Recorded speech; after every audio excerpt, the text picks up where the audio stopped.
Good evening, everyone. It's time for everybody to find a seat the best they can. There are seats in the back of the room. I'm Don Bites, and I'm chair of the Nutritional Sciences Council on the Iowa State campus, and I'd like to welcome all of you to the 12th Norman Borlaug Lecture on our campus. Do we have a treat for you folks tonight? The lecture is sponsored by the Nutritional Sciences Council, the President's Office, and the University Committee on Lectures. The lecture honors the life and work of Dr. Norman Borlaug, who passed away in 2009. As you all know, Dr. Borlaug is known as the father of the Green Revolution, the man who fed the world. He pioneered research on developing high-quality yielding wheat that saved the lives of millions of people from starvation. And for his contributions, he received many, many awards, many honorary degrees, and more notably, the Nobel Peace Prize in 1970, the Congressional Gold Medal, and the Presidential Medal of Freedom. Dr. Borlaug, through his efforts, initiated the World Food Prize in 1986. And this World Food Prize, as you know, recognizes the contributions toward world food supply and world health through better nutrition. We are delighted to have with us tonight the university president, Dr. Stephen Leith, who is also a plant scientist by training. President Leith will give us his welcome and say a few words about tonight's event. President Leith.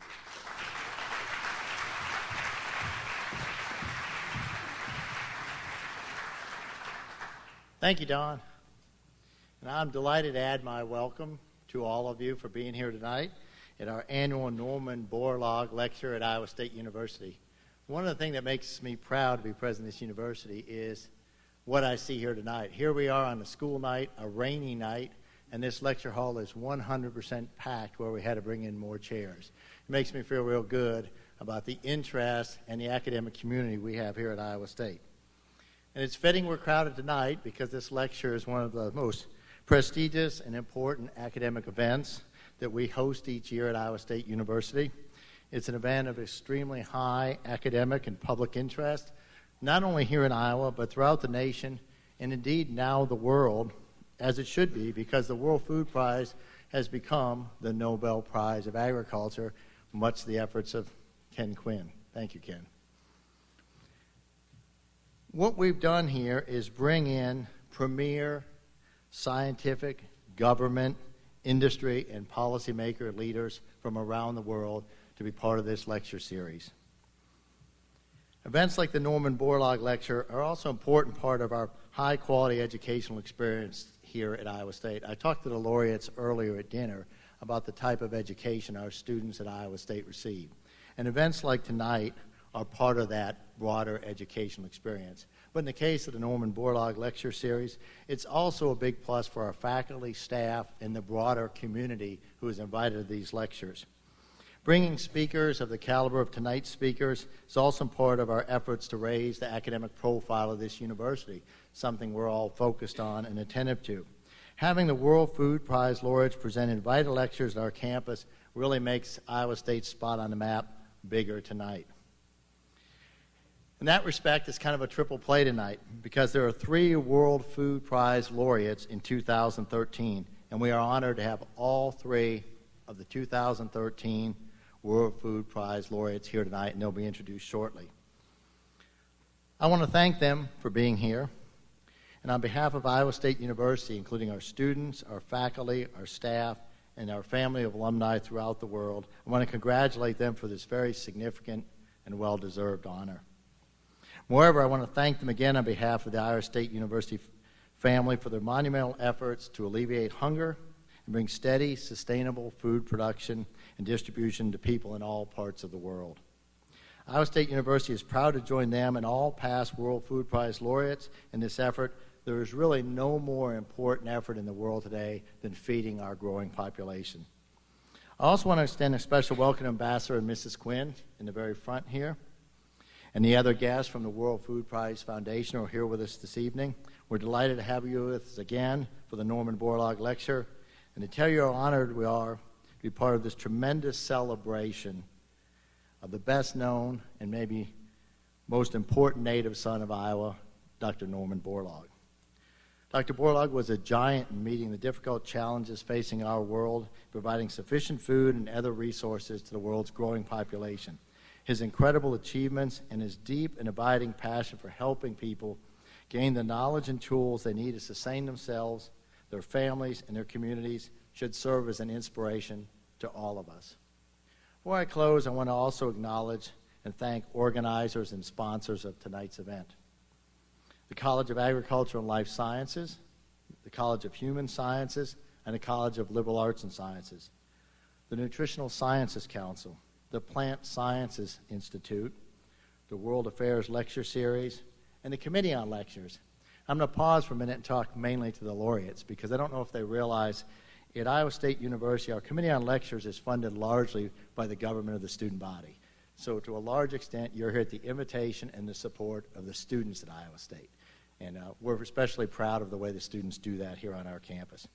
And of course, the World Food Prize Foundation. So thank you to everyone for being here tonight, participating in this lecture series. And I'm going to turn this back over to Professor Bites to come back to the podium and formally introduce our speakers for this evening. Don?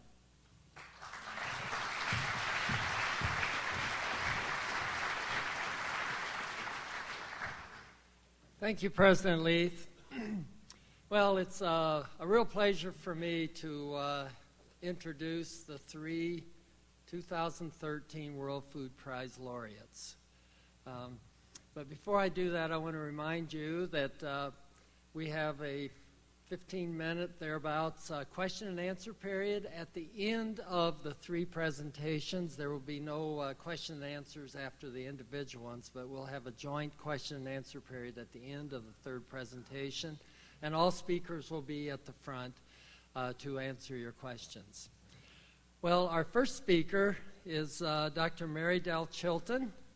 Dr. Chilton was fascinated as a youth by the double helix structure of DNA, and after completing her PhD in chemistry at the University of Illinois, she accepted a postdoctoral position in microbiology at the University of Washington in Seattle. It was there that she learned DNA hybridization technology, which she applied in her study of how agrobacteria causes plant cells to grow into a gall, like a plant cancer. Dr. Chilton continued her molecular biology research at Washington University in St. Louis, where her team produced the first transgenic tobacco plant. She began the next phase of her career after joining Ciba-Geigy Corporation, later Syngenta Biotechnology, where she established one of the world's first industrial agricultural biotechnology programs, leading applied research in areas such as disease and insect resistance, as well as continuing to improve transformation systems in crop plants. She has spent the last 3 decades overseeing the implementation of the new technology she developed and further improving it to be used in the introduction of new and novel genes into plants. Please welcome Dr. Mary Dell Chilton. Thank you.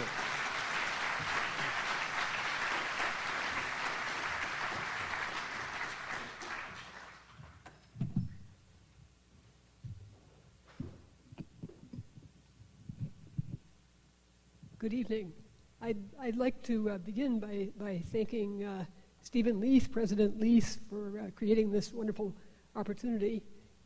It was nice to see him again after quite a few years, and it turned out that he used to collaborate with my husband back at North Carolina State University, so that's a great bit of history. Okay, let's start with the first slide. That's the second one, but that's fine. That'll do.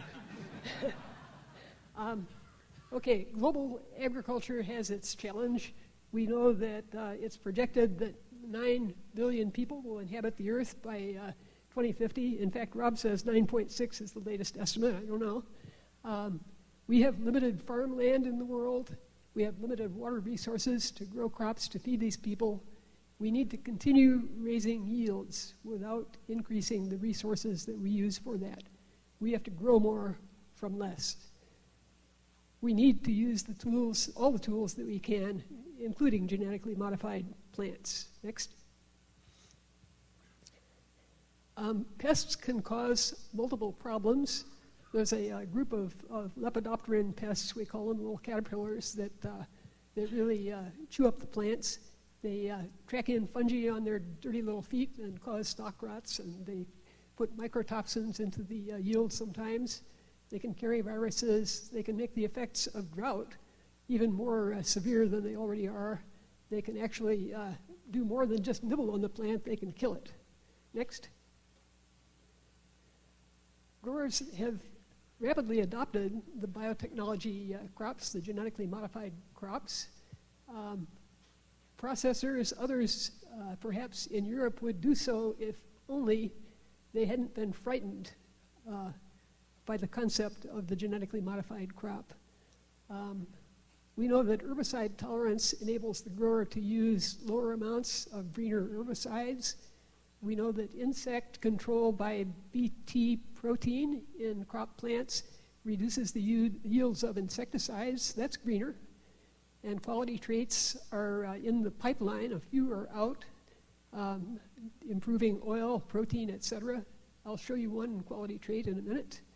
And now we are putting in stacks of traits, 2 and 3 and even more at a time, to combat resistance to the individual traits that we have. Next. So farmers love these crops. Here, they buy the GM seeds. The technology works in the field, obviously, or they wouldn't come back and buy them. It must save them money. It can't cost them more. And no safety problems have ever been reported coming from genetically modified crops. Next.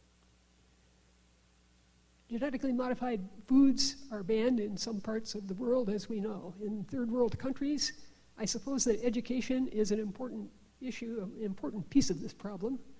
But even here in the United States, that's a part of the problem. Even educated consumers often choose so-called organic produce. Organic means, amongst other things, that it's not GM. Organic produce costs more. It has lower yield. You have to share part of the yield with the bugs, and that's why it costs twice as much. And I suspect that the choice of organic is mainly based on perceived safety. Next. Now, I want to talk a little bit about what people are teaching our kids in school. Next. This is a picture of my friend Hope Hart, who is the product safety specialist in Syngenta. And she helped me draw together some of the information that I'm going to talk to you about tonight.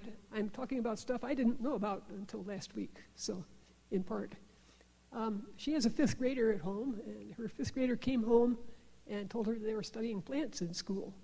And somebody asked the teacher about genetically modified plants, and the teacher told the kids what it says here in red.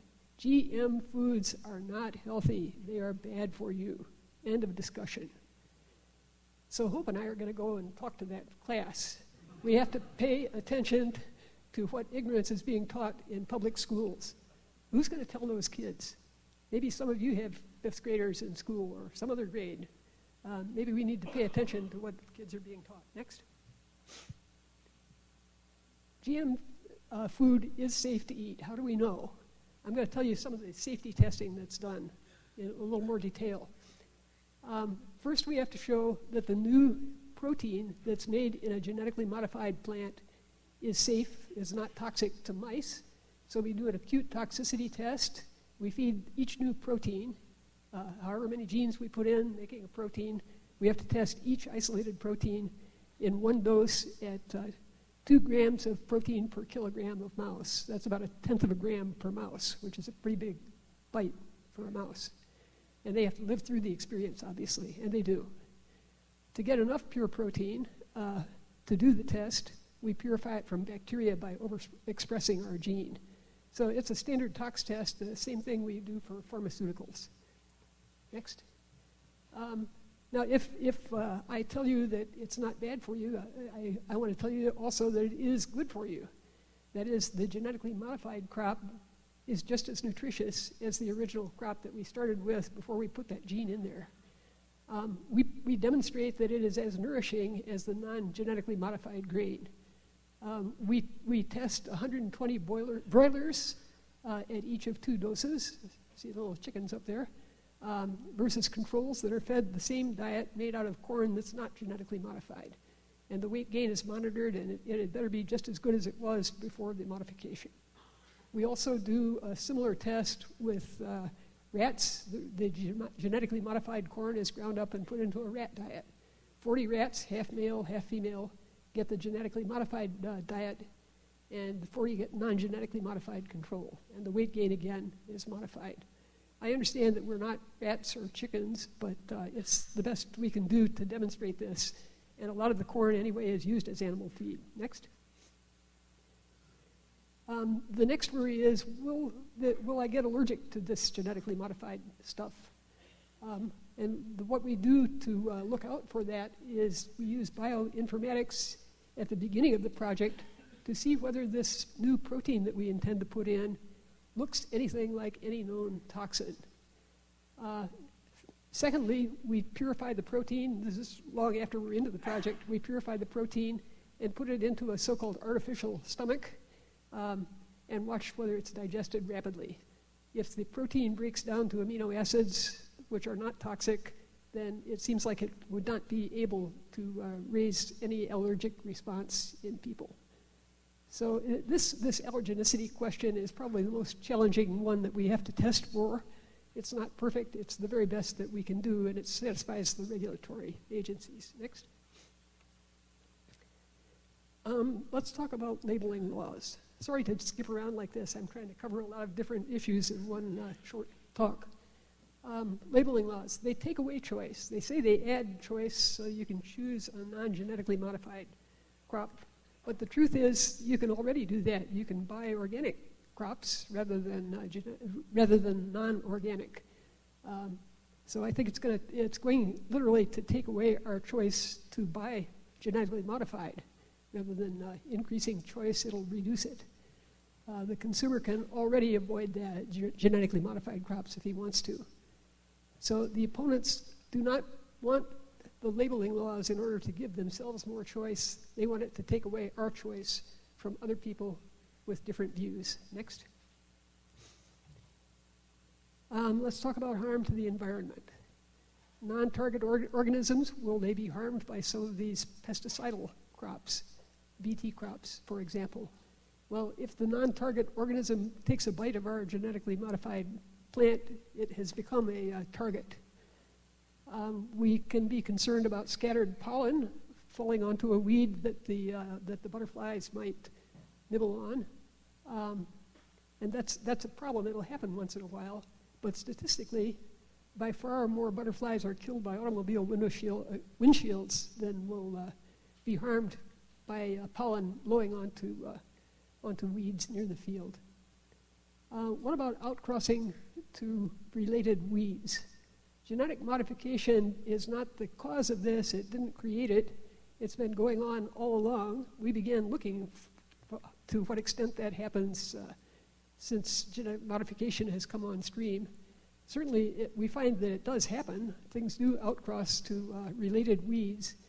And the best strategy to avoid that, if you're concerned about it, is to avoid planting your genetically modified crop in a place where there are related weeds growing. Next. Can you make something dangerous with this technology? Well, if you really, really wanted to do so, I suppose you could, but I don't know who would want to do that. If you're a terrorist, I think you could find an easier way to be antisocial than by modifying crops. I don't know. A seed company that makes bad products that harm people or animals is not going to stay in business very long. We don't want to do that. We really, really don't want to do that. And anyhow, it's much harder to make something dangerous than what Mother Nature has already made. You know, I give you hemlock and a lot of other natural toxic plants. Andrew, next. Well, is the real concern about seeds being controlled by multinational companies, corporations. I ask, what control? The unmodified lines are still out there. You can still get them. Nobody is forced to buy anything. Are GM seeds priced out of reach of the farmer? Well, again, he won't buy them if they are, but they're selling very well. So it's not like a pharmaceutical product. You know, a pharmaceutical product, the sky is the limit to what they can charge. But there's a fixed value to an agricultural product, and you can't raise the price of seeds infinitely. You can't raise it very high, in fact, not very much higher than what it was already. So we need to help farmers in developing countries. In any case, they can't afford the seeds, modified or unmodified. Next.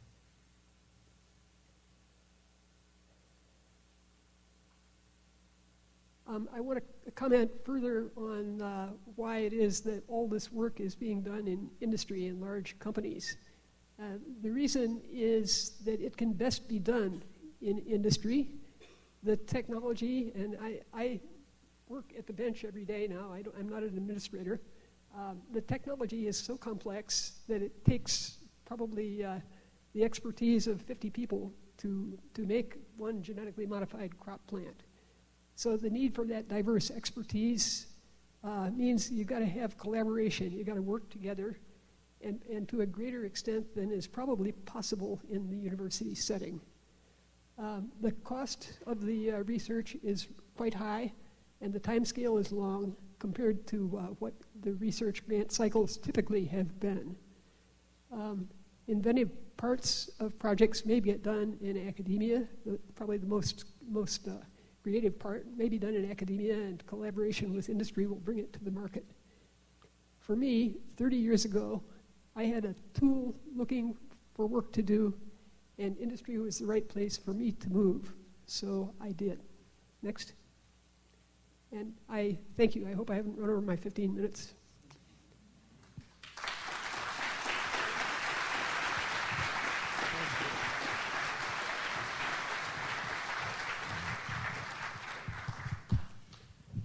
Thank you, Dr. Chilton. Appreciate that wonderful presentation. I can see now where your fascination with the double helix took you.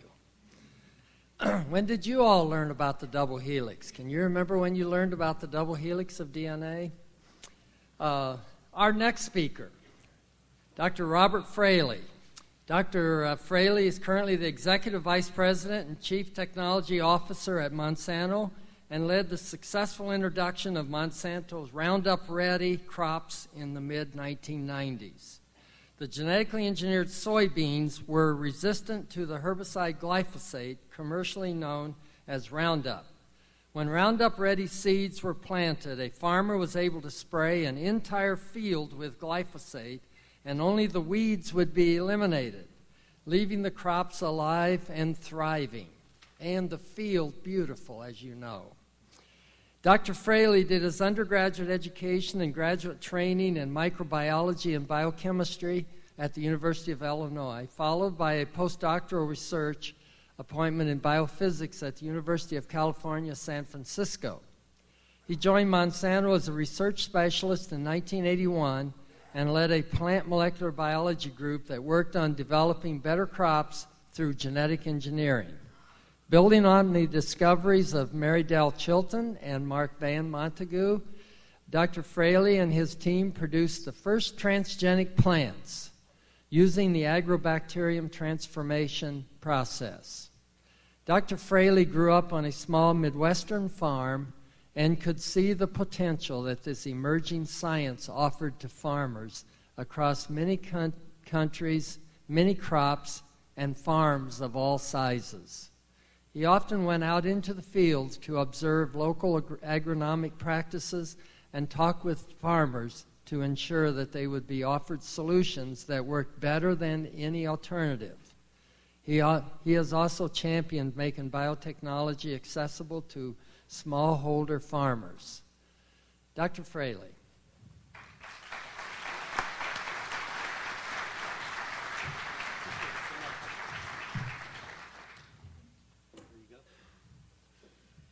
Good evening.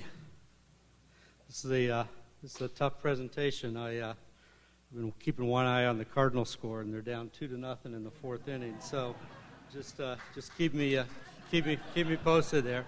Must be a Dodger fan in the back there. I don't know. I want to start by just saying that this is great, and Steve and Janet, thanks for hosting us here. This is a start to a wonderful week, and it's a really a privilege to share the World Food Prize with both Mary Dell and Mark Van Montague, two folks that I've known for years, and I'll say a little bit more about that. Ken Quinn had a chance to walk us literally through the footsteps of all the past laureates, and I tell you that is a humbling experience. And for me personally, it was kind of an emotional one today because I was very close to Norm Borlaug. I consider Norm my personal hero. We first met back in 1990. Actually, we were getting together to work out a mechanism for transferring technology, including biotechnology, to third world countries and smallholders. And I don't know if any of you had a chance to meet Norm or you've heard the Norm stories, but the thing that impressed me, within about 10 minutes, I knew everything that was important to know from Norm, and he really impressed me with things that really made a difference in my life. The first thing he told me, and you can see Norm saying this, was hunger never sleeps. And the translation of that is that farmers can't sleep either, and they need new tools to feed a hungry planet. The second thing, which is so true, and sometimes people forget this, is that if you're helping farmers, you're directly helping to alleviate poverty, because most of the world's rural poor are farmers. So it's a key step up the economic ladder. And the last one, and probably the one that I really didn't appreciate the most in 1990, and I certainly do today, is he told me that there would always be opposition to your work. Somebody will always fight change, and you must be prepared to fight even harder. And that's turned out to be true as well. If you've heard Norm's granddaughter Julie talk, she still talks about those tenets, and I can tell you it made a big impact on me. I went from thinking about a career in ag research to thinking we're really on a mission for food security, and that's really key. The World Food Prize is going to be a terrific forum for resetting, I think, the discussion around innovation in agriculture, and as you know, this is really needed, and I'm looking forward to that. The other thing I think is so important is there's so many scientists who've contributed to biotechnology around the world, and I hope each one of them sees a piece of their contributions in this award, because most importantly, it's going to take all those contributions going forward that are going to provide the breakthroughs that we need for food security. And Ambassador Quinn, I admire the courage that your team and your nomination committee had. I know that that wasn't an easy decision. Supporting biotechnology as publicly as this takes a lot of courage. So I mentioned, it's great to share the prize with Mary Dell and with Mark. You may not know this, but when I first came to St. Louis, I had an adjunct appointment at Washington University, and literally Mary Dell showed me how to grow agrobacterium and purify TI plasmids.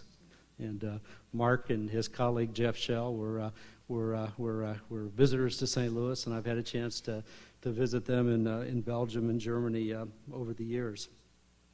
When you get an award like this, the first thing you think is, wow, that's really cool. And then the next thing you kind of think a little bit about how did you get here.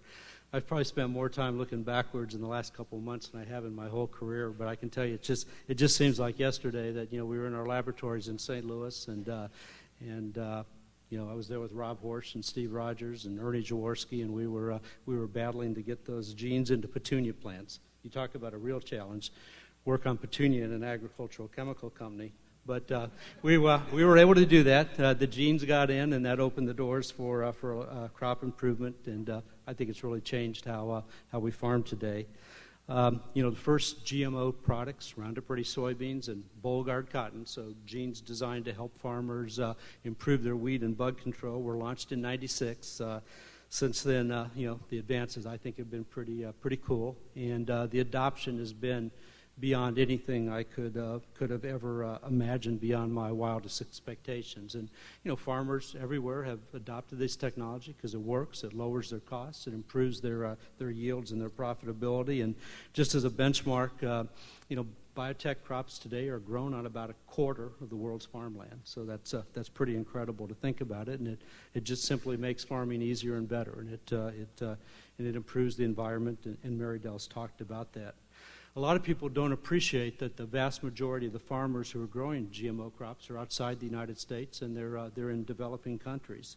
And that's one of the most important things as we have this discussion, is that the beauty of biotechnology is you're taking the latest advances in gene sequencing and the technologies for molecular breeding, and you're putting that gene in a seed.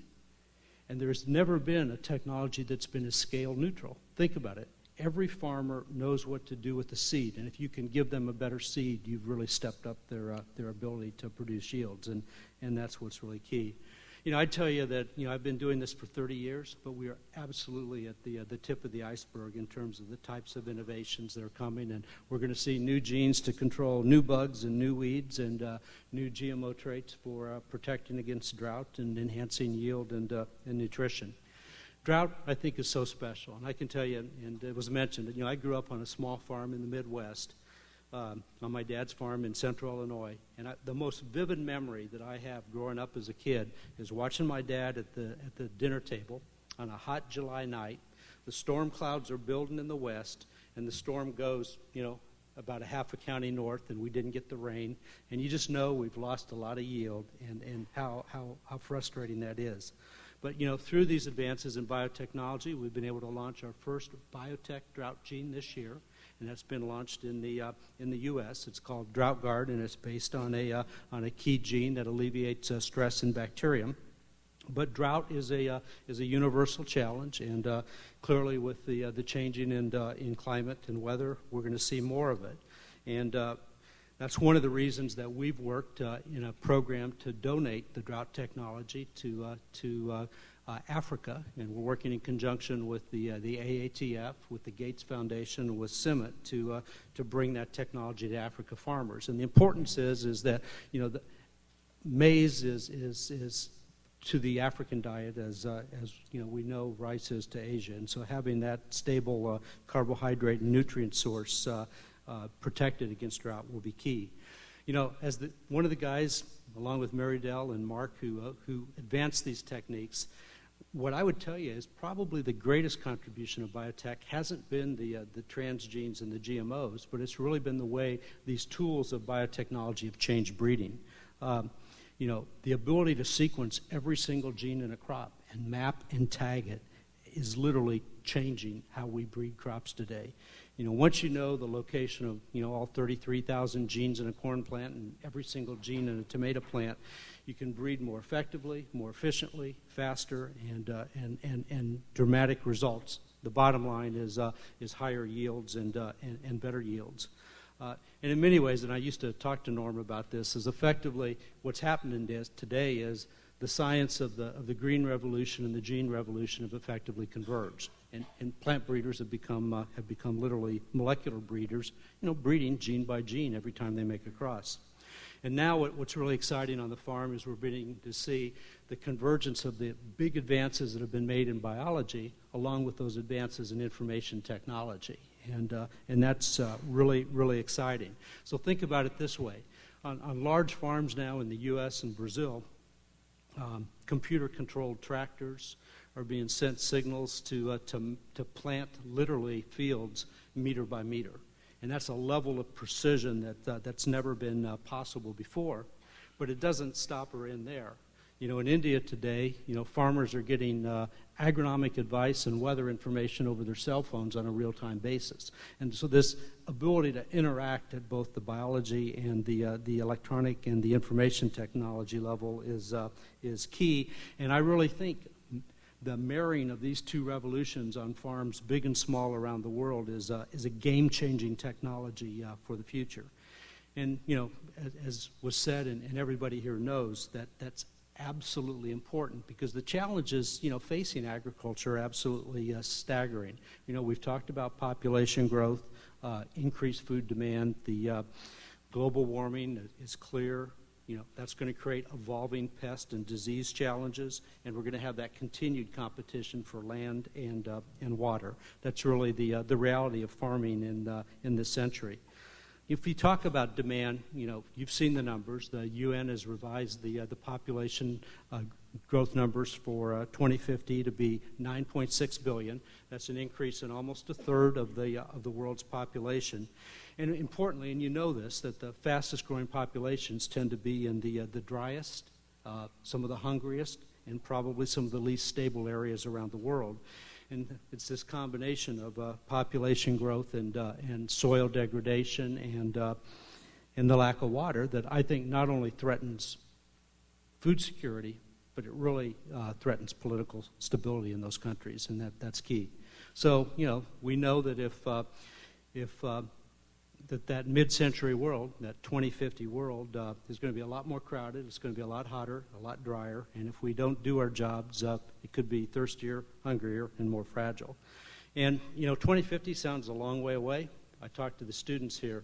When you're my age, that's your world. And, the challenge I give to each one of you is be a player and participate because you have a tremendous opportunity to help us double production. In the end, I'm really confident that the science can enable us to achieve these goals. I don't think science is going to be the problem. I think our greatest challenge is going to be whether we can overcome some of the social and policy barriers that block some of these new innovations. And I'm always reminded, and I had a lot of chats with Dr. Borlaug, because you may not realize the kind of challenges he faced when he brought those short stature Mexican wheats into India and Pakistan. His field trials were sabotaged and destroyed. If the field trials were successful, then the rumors started that if our farmers grew his wheats, their soil would become sterile.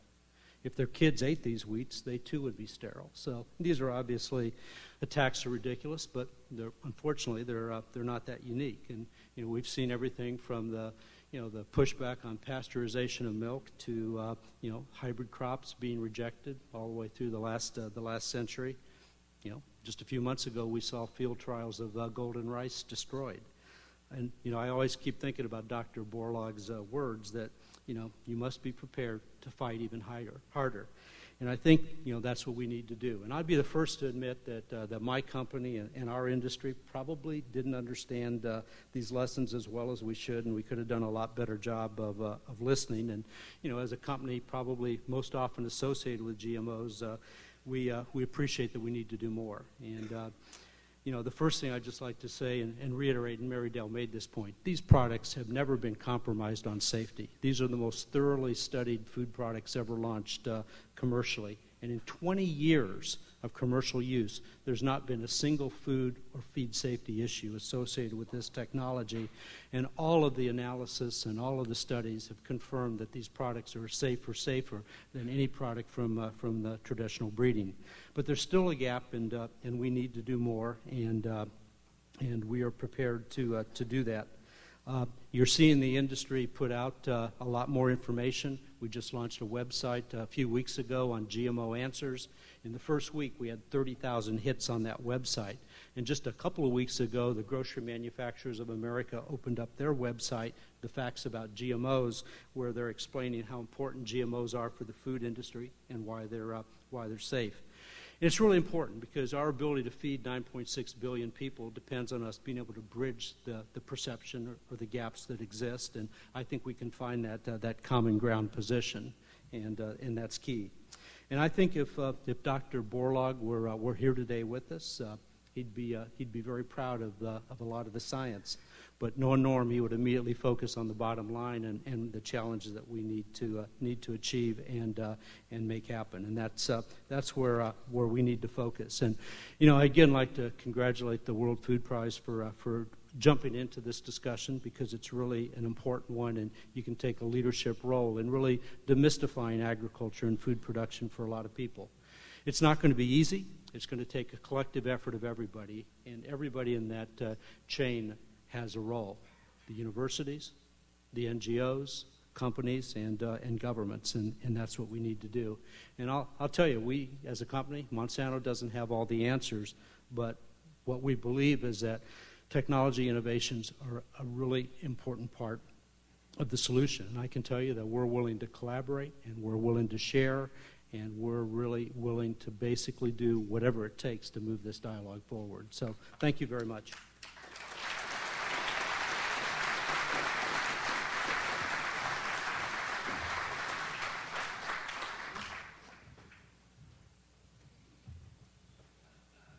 Thank you very much, Dr. Fraley. Our third speaker, batting cleanup, is Dr. Mark Van Montague. He became intrigued with the new science of molecular biology as a student at Ghent University in his native Belgium. After earning his PhD, he accepted a permanent position with the cell biology department at Ghent University Medical School, where he focused on his research on RNA. In the late 1960s, Van Montague and fellow researcher Jeff Shell started working with the plant disease known as crown gall. They were the first to discover that Agrobacterium tumefaciens, the plant tumor-inducing soil microbe, carries a rather large circular molecule of DNA which they named TI plasmid. Van Montague and Shell's elucidation of the structure and function of TI plasmid led to their development of the first technology to stably transfer foreign genes into plants. The discovery set up a race between the emerging molecular biology community to develop workable plant gene tools that could genetically engineer an array of plants and enhance crop production worldwide.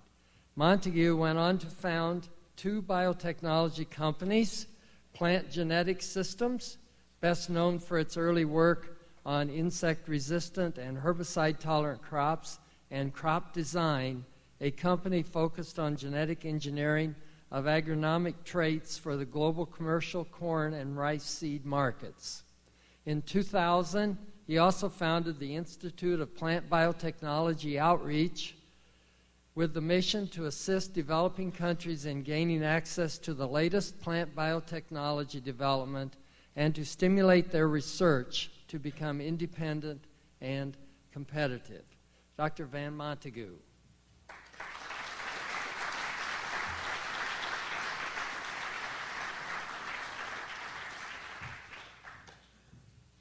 Good evening. Thank you for your enormous interest in the subject. I will try tonight to talk a bit about the history and how I see the future.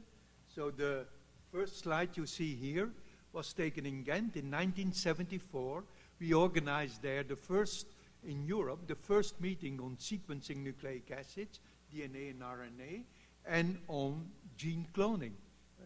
Those days mostly microorganisms, but it was all over the field, and we had already with plants some dreams around that. People thought it was fantasy what we were telling, but the success of the science was there, and unfortunately, we were not so perfect in communication about this science. So here you see that this story actually started in 1904 when the Japanese described crown gall, and in that period, in the coming decades afterwards, especially at a place now called Rockefeller University in New York, there were people working on seeing how these tumors occur. Because in the same period, there also, Peyton Rouse had shown that there was a kind of disease that's called sarcomas of the chicken wings that spread like an infectious disease. So at Rockefeller, one looked how can this, what would be the tumor-inducing principle, and not really knowing what it could be. And actually, we are in Belgium, we are proud that in the late 20s, a Belgian, Albert Claude, came to Rockefeller, started working with ultracentrifugation and electron microscopy, and to look for the tumor-inducing principle in what later called Kraus sarcoma virus, and indeed showed on that it was a virus. And then for Agrobacterium, people also thought maybe it's a virus. And we were lucky when we started this work to have been trained in circular genomes in phages, and so then we went on, found the TI plasmid, and shown that actually in nature these galls made new products, and it was not the plant who determined what was made, but it was the TI plasmid, the nature of the TI plasmid. So we thought that's a problem of gene transfer. So the rest you have all learned that in your textbooks, you know what it went. Luckily, the community focused on using that for fundamental research. The Arabidopsis work bloomed, and we started knowing a lot with this technology about growth and development of plants. Luckily, other people were interested also in the applications of it, and symbolized by the cotton plant here, the plant that makes their own insecticides. That was work that we had started already in the mid-80s in Ghent, and showed that it was possible in those days with tobacco plant. But there it went on. Who wants to know more about the whole story of Agrobacterium and how it is going now? There is a special issue on plant transgenesis that's coming out now in the International Journal of Developmental Plant Biology. There you see how the science goes on. And I can say that the fundamental science really took off by the possibility of doing gene engineering.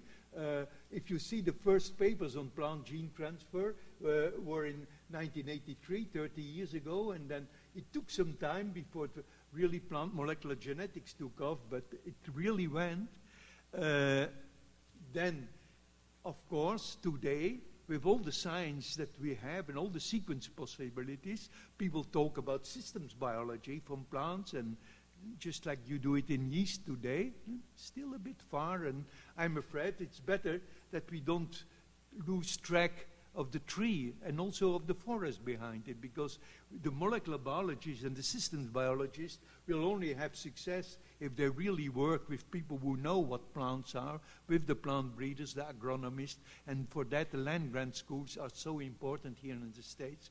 And sometimes in Europe we also dream that we would have a better link between the molecular biologists in the Faculty of Science and the schools of agriculture, but it comes, and I think worldwide we do an effort. And for the applications, we also have to think that actually already 100 years ago, Chaim Weissman was making acetone out of potatoes, and he said, well, we can use of plants with fermentation, we can make the new products because we ran out of coal, and now we run out of coal and petroleum. Scale gas will help a little bit, but then at a certain moment we have to see how can we use through plants the solar energy. And indeed, the challenges are enormous, because we heard, yes, we have 170 million hectares of transgenic plant already, and at this short period, it is a major success. Nevertheless, most are industrial plants of feed production. For the hunger problems, we are not there yet, and we have all this population grow. And another point that I'm on this slide wants to point out, we know the problems of overpopulation, not only for food and feed, but also for the environment, the pollution, for the problem that if we bring better standards of living that can be done through industrialization, will be new pollution. And in PNAS, that was all nicely summarized, the problems, but they only talk about agroecology. In 2013, in PNAS, GMOs are not mentioned even. So there is this little problem there to see how the science that was so promising is really not always coming true. We see in the world the damage that has been done. For example, in Malaysia, the whole tropical forest has been cut, and just for planting rubber trees, oil palm trees. And we feel if we had worked on that molecular base that we know on plant growth and development, then maybe we could have on this same amount of arable land, maybe more successful trees. and the whole world is becoming nervous with overpopulation, what is going on. So there is a lot of distressing facts that we see, and this should, I will only show very rapidly, because the computer do it for me also, that's nice. All these images that you see in your television, and afterwards you ignore it. You know it's there, yeah, sure, but and that's really what is happening in the world.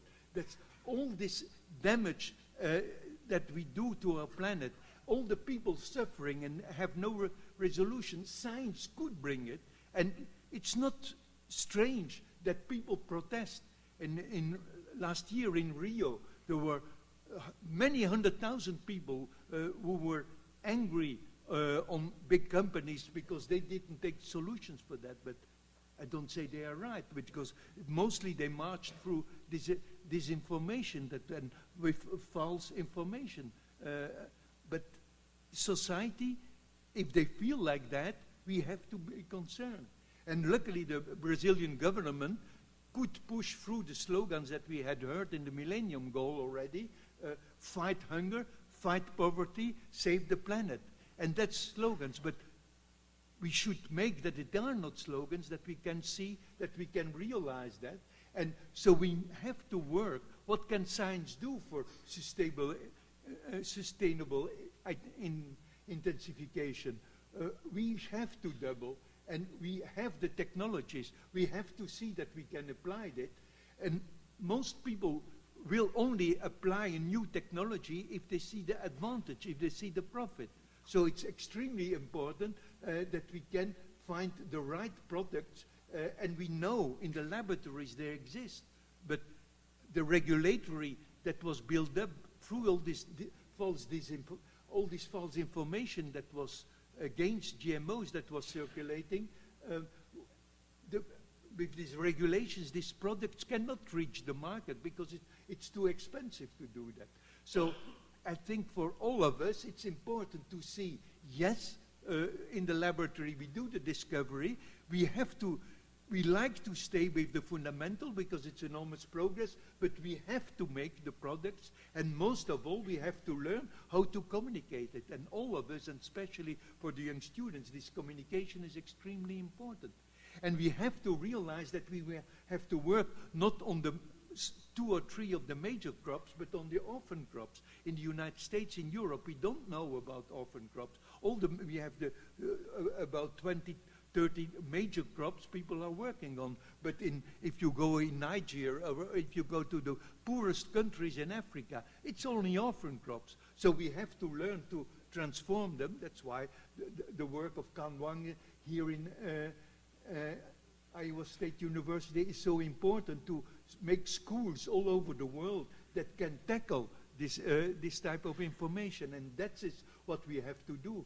Norman Borlaug already saw in the years 2000 of the Millennium Goals, saw the importance of the GMO, but the scientific community could not really go on, bring the message. So I ask your attention for Mark Linus, who, as a protester against GMOs, who was distracting the fields, was thinking, but what is the rationality against GMOs really?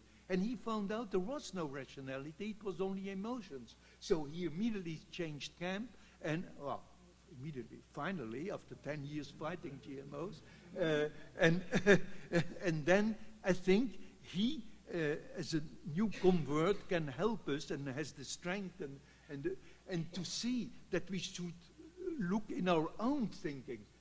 The Luddites, you have heard about it, that when industrialization came, that they thought, well, all the craftsmen will get lost. We have to destroy the machines, that this industrialization never would come. There are so many ideas that are wrong. People who cannot have difficulty to accept evolution because their own spiritualism has other thoughts of how the world was. But their own spiritual approach is important for living, but it cannot interfere with what the real observations of scientists. And we have to see, we all have our beliefs, and we have to really think, how do we make our decisions?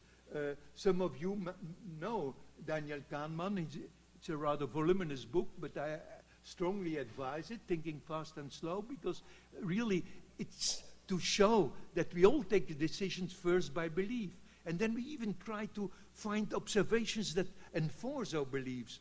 And only at the end, if you know what science is, and if you discuss with people, and if you accept that rationalism is important for science and technology, so at that moment you will give in. And that's the base that scientists all over, and especially the schools of sociology and the schools of human science, should learn together with us how to communicate, because we're all victims of it. And we should not laugh with the people who only have beliefs, but we should learn to point it out. And that's the disinformation that circulates. We have heard that there is no danger, and all this is very well documented. One says it's the monopoly of the six multinationals, but all the costs are so high that nobody else can handle the regulations that are at the moment in Europe and even in the States. It's a problem, and we see that people had all over Europe, newspapers last September, there were these horrible pictures of rats with developed tumors by eating the Monsanto corn. And of course, 15 years of animals have been fed with that, and if ever something would be wrong, a farmer would see that the animal is sick, and the veterinarians would show it. So it's such a horrible lie. And you think, now they overkill, there is no danger anymore, they make themselves ridiculous. No, that comes always back. Vanada Shiva goes all over the world to tell how horrible disease it is, this GM, how enormous damage they do. They say it's infertile, yes, you will have no children, caution, GM food causes infertility. That's what happened they will not tell it in Europe, of course, but they do it in the part of the world where the GM is really the most important. And that's what we have to do. The farmers commit suicide. If you analyze the papers, you see it goes down once the introduction of the GM crops is there. So it's all blunt lies, but we have to learn to work with it and to show that if say, nature is best, is the best creator, not the GM is the best creator, then you have to start using rationalities without trying to insult persons. And that is what scientists, and especially the young scientists, have to learn. And we should not also see that already in 1692 in Port Royal, people were telling that precautionary principle, yes, you have to take some precautions, but you have to see the right balance to the advances and what could be the risk, and see what is the risk. So it's a discussion that humans have already quite some time. So please join it and think when you talk about precautionary principle what you're telling. Genomes, we did in the beginning of genetics a lot of damage by thinking that the genome was something static, and it was in the years 20 and 30 because there was no sequencing. And we have seen the dramas that it brought, the racism that developed and genetics that developed because people thought there must be superior races. Today, we know that the whole living world is one big genetic laboratory, thanks to Barbara McClintock, Peter Peterson, and so many other people. We learned about movable elements. Once the sequence was there and the sequence technology was there, we could see that at each moment sequences are changing. So we have to explain what is going on in nature, and there is not the slightest argument for danger, for environment, or for health. But indeed, we have to see that products reach the people, so that small and medium enterprises really also can handle GM crops, that developing countries can do it. The Gates Foundation is helping it, but much, much more has to be done, and that's the challenge. And we have also to see, to think about our feelings. If you see in France million of people demonstrating the gay marriage, against gay marriage. People say, we are disgusted, it's impossible. But what are the rational arguments? You see how strongly people can have feelings about all observations that have absolutely not the slightest reason to be for our society to create damage. So GMOs, I'm afraid, is at the same line, and that is, I think, as a final slide, what you have to think about the fast food bag, well, fast thinking bag, and that's what we all use. And we have ways of seeking patterns, of being conformist, of thinking, oh, it's a conspiration of the multinationals, a conspiration of this or that. And that is what social scientists should help, and then I think the science can be presented. So I want to dedicate this lecture to the memory of Jeff Shell, who together with us was in Ghent, and already as a high school person, he was very concerned about society, what would be right, what would be wrong. He followed biology, and but through rational approach, he could help and say, let's do this crown goal. And he, as a good sportsman who always wanted to be a winner, he helped us to go in the competition. And a place, Ghent, Belgium, that nobody knew about this type of science suddenly came emerged, and from some listing, at least for the fundamental research, we are still leading. And so we hope that all together we can also do it for the applied research, but all over the world, in everybody in his area. But our planet badly needs it. And to those who think they have arguments opposed, I think it will be the moment to hear them. Thank you.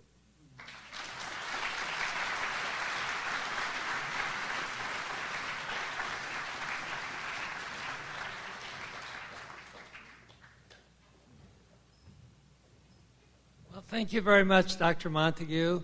It's time that we can have up to 15 minutes for any questions that any of you might have. I'd like to have the laureates please join me at the stage, the three of you.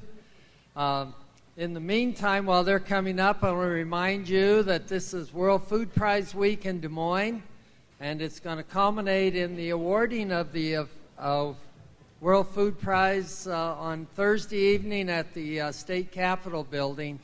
And you can watch Channel 11 News to observe the formal ceremonies. So we have two students in the room with microphones. Stand up, students with microphones. And if you have a question, please raise your hand and somebody will bring a microphone to you so that you can ask our three experts that are available for any questions that you may have. Anybody want to be the first questioner? Please, go ahead. Okay. I am Katie Carver. I'm a student here at Iowa State, and all three of you touched briefly on, well, extensively on different resistance to the biotech innovations. But I want to direct this question to Dr. Fraley just because you are associated with Monsanto, and that often is a target of the resistance. So what do you think is the basis of this resistance? Where does the false information come from? What drives this resistance? And how do you think we can better communicate the correct ideas about GMOs to consumers, to processors around the country and around the world? It's a great question. It's an important question. It's one I've spent a lot of time thinking and rethinking. And I'll just give you two thoughts. I mean, so first of all, there's very polar camps. There are folks who emotionally don't like the technology and have loud voices, and there's folks like myself who've been responsible for the technology and are advocates, and we have a voice too. But those are the opposite ends of the poles. what's important is most of the folks in the middle are folks that I think can be approached with the logic and the rationality of the conversations, and that's what we need to do. So our focus in communication, we will never win Greenpeace over to our side, but I think 70 or 80% of the world who thinks rationally about there being more people and the need for more technology to produce more food and to do it in a way that is environmentally sustainable, that resonates and is really important. I think the other thing that, I'd be perfectly honest and tell you that, our companies, this was a science-based innovation. We thought science would probably carry the day. We spent most of our time talking to farmers about the benefits, and there's been tremendous global adoption of the technology, and one of the things we learned as we've been opening up listening sessions with lots of groups and people telling us lots of things, and one of the real learnings is as a company we have focused on the farmer. Most people, when they think about this, consider seeds as the beginning of the food chain, and we've done a pretty poor job of really talking to consumers and reaching out to the nutrition and the culinary communities, and that can change. I mean, we've done a lot of work to think about how people want to be reached through social media and information, and I'm an optimist. We will get there, but we've learned a pretty painful lesson, and now we need to respond and do better. Other questions? Please. Hi, thank you all for coming to speak with us tonight. My name is Leah Hofer. I'm a senior here at Iowa State in Global Resource Systems and Political Science. And my question is for all of the panelists about the future of biotechnology, specifically in sub-Saharan Africa. I know there's been somewhat of a turn towards that region the past few years, both by companies such as Monsanto and by foundations like the Bill and Melinda Gates Foundation. Yet there remains some economic concerns about the ability of smallholder farmers to switch from systems where they may be relying on seed sharing programs to one where they may have to purchase patented seed technologies, especially where there's so many women in agriculture who still don't have access to land rights or lines of credit with which to purchase agricultural inputs. Therefore, looking forward towards the future, what do you guys see as specific solutions or partnerships that we can engage in to bring the benefits of biotechnology to the region in a way that's sensitive to the specific economic and social needs of these farmers? Let me just start, then I'll try to be brief. I mean, it's obviously a great challenge and a great opportunity. I've traveled to Africa several times. I'm kind of optimistic below the surface. I mean, I know there's huge infrastructural challenges and massive issues, but the reason the UN revised upward the populations for Africa is because the health mitigation and a lot of the investments that are being made. There's huge investments in infrastructure going on in Africa. There will be a lot of work to be done, but just in the last 3 or 4 years, the fastest growing economies, if you look at countries in the world, are African countries. I'm old enough to know when I joined Monsanto, we talked about Asia as developing countries, and a lot changed in 30 years, and I believe in 30 years we'll see dramatic change in Africa, and a really important part of it is bringing in technology for farmers, because as you pointed out, most of the poor people in Africa are farmers, most of them are women, and the starting point to prime this economic cycle is going to be in agriculture and food security, and it will create a tremendous opportunity. So I'm not pessimistic. I'm pretty realistic in terms of the challenge, but I can start to see the touch points that say it is possible. Yeah. Well, I would say that my impression is that we still have a lot of work to do in communicating what is happening in agriculture there, and we see that the people are often hopeless and abandoned, and that the middlemen who sell seeds, I talk about the traditional way, but on the small breeders companies, that they are trying to cheat the farmers as much as possible by mixing good grains with bad grain. So you have to really study and know what is there. And if the people could take their own living in hand and would have a voice and learn that they can do it, by forming cooperatives in places in Burkina Faso where the cotton grows. Now it's the farmer cooperatives who really could push it.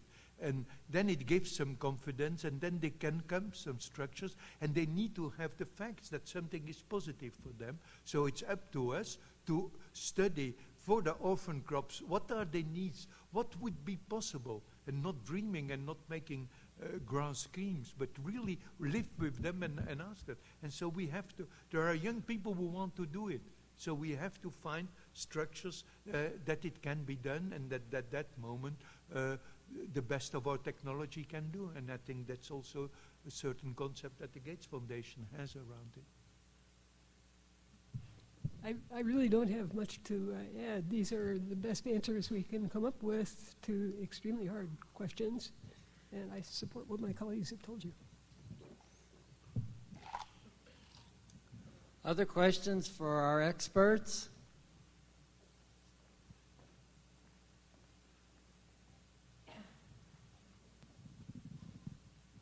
Myself is Prashant, and I work as a research scientist in Hawaii State. First, I would like to thank all the three speakers for a very innovative and interactive lecture. I have two queries. Like you guys said, I mean, in spite of this much of advancement, still the GMO is not acceptable to non-scientific consumers. So do you think it's the right time to make some strong change in the political policies? And do we need a scientific preacher to tell the non-scientific consumer to accept the GMOs?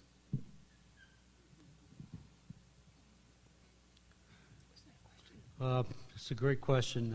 The policies around GMOs are set by government and regulators. And as I was saying, I don't think the barriers are going to be the science. It's going to be the policies that get put in place.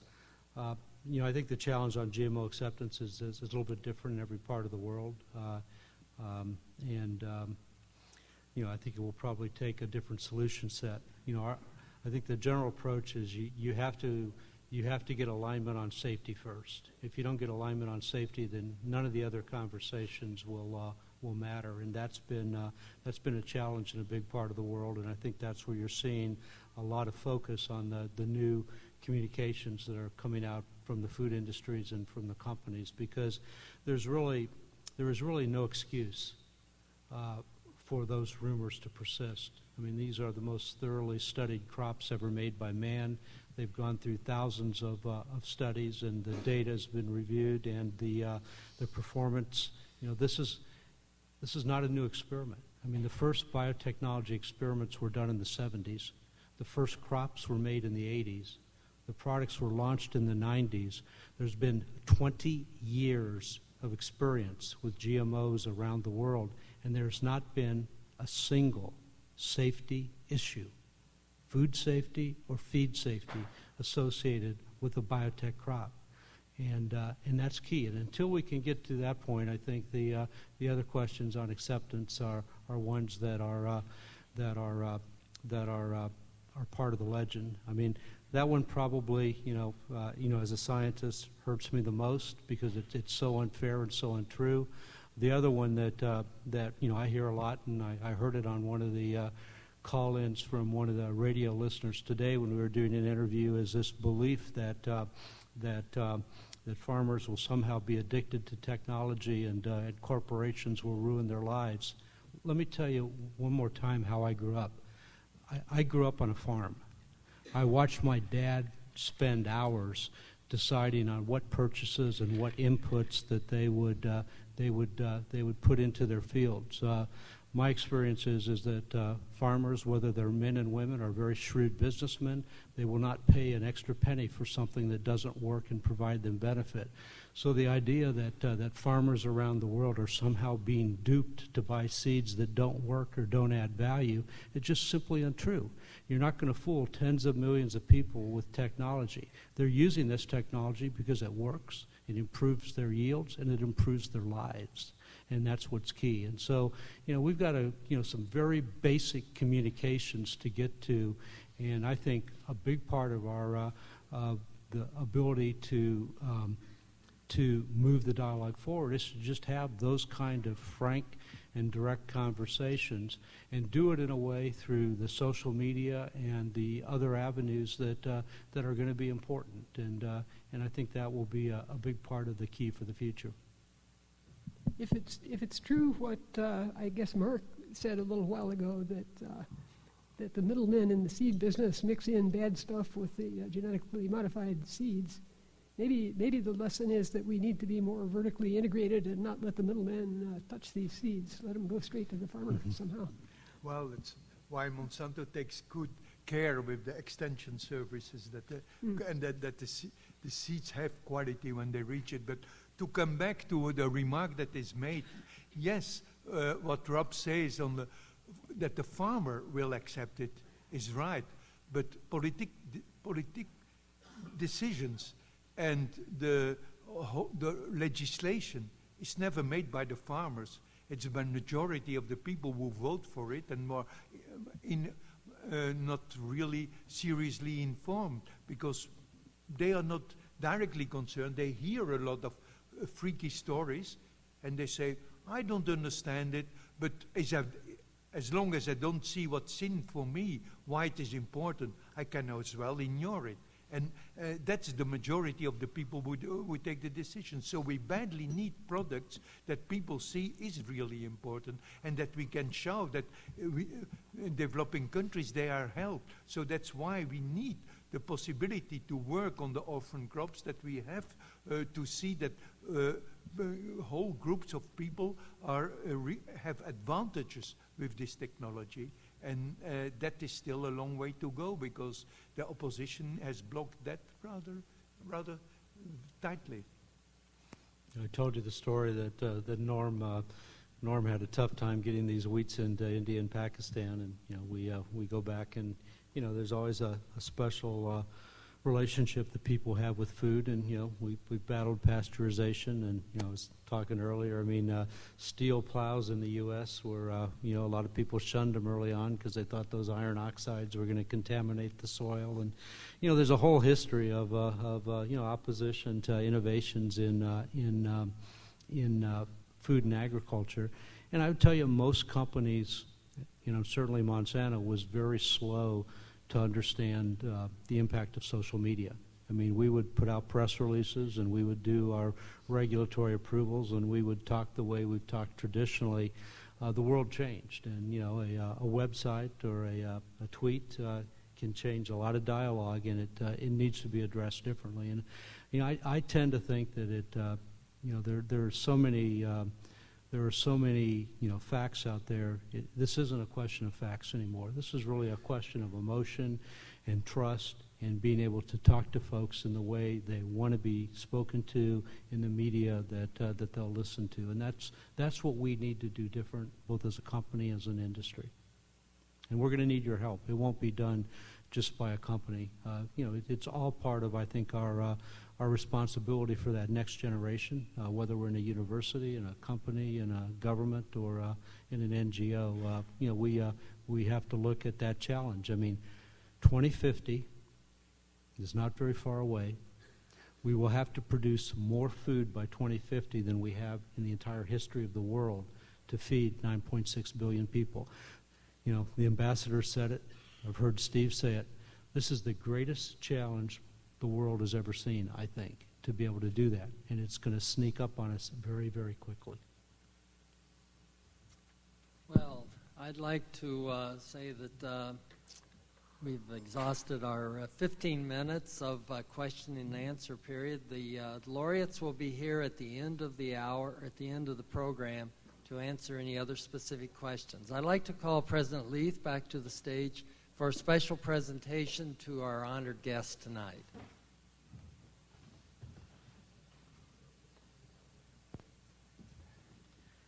Thank you for being here. We do have a special gift for each laureate. It's been very memorable for us to have them here. We want them to take something back with them to remember this 2013 Borlaug Lecture Series here at Iowa State University. So I'll open the first one, and we'll do a quick picture. Maybe we do these in reverse order. So, Mark, you get to go first.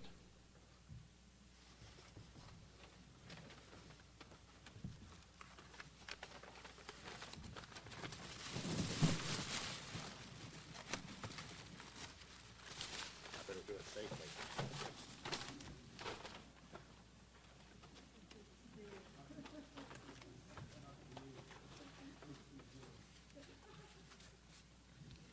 You try and cheer Certainly me didn't up, want to be Roy. responsible for doing this, and any damage. So we have a specially engraved plate with their name on it commemorating this event here tonight. So we'll go to the end of the stage and take a photograph and present these individually.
That's great.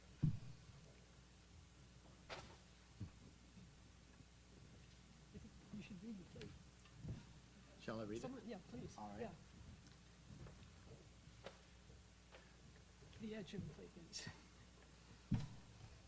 It says, civilization as it is known today could not have evolved, nor can it survive without an adequate food supply, Norman Borlaug. And then it says, in appreciation, Mary Dell Chilton, 2013, Norman Borlaug Lecturer, Iowa State University. And they're all individualized. So again, thank you very much. Thank you. Congratulations. Okay. We're now going to take a moment to announce our student awardees. Dawn? Thank you very much, President Leith. It's my pleasure to tell you about our poster session.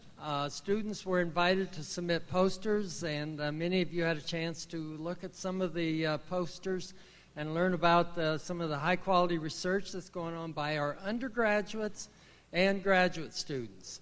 And I'd like to have these 6 people come up front and stand in front of the whole audience, please. Julie Perrault, Hannah Dar, Seth Armagh, Rashid Suleiman, Allison Beavers.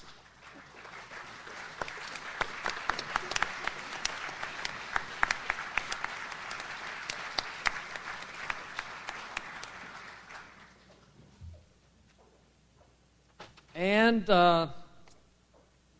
Kaham Whitfield.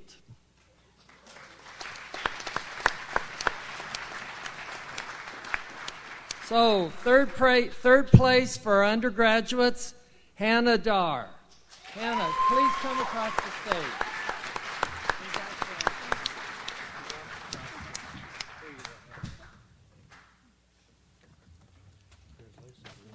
Second place, Rashid Suleiman.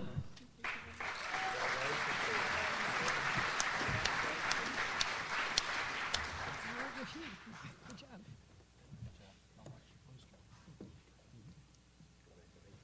job. Excuse me. Second place, undergraduate Julie Perrault.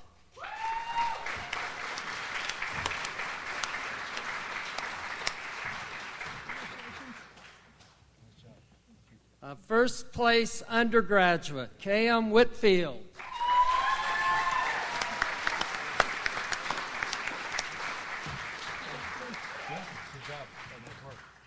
We've already presented the second prize for graduate student. The third prize for graduate student, Allison Beavers.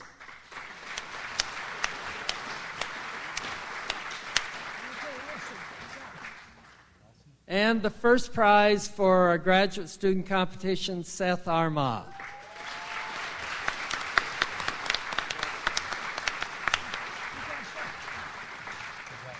For For the financial support of these posters, I'd like to thank the 3 colleges that supported our poster session. It adds much to our overall program in the nutritional science program. Well, that concludes what we have for a program tonight. Wasn't this a wonderful evening? Thank you all for coming. Thank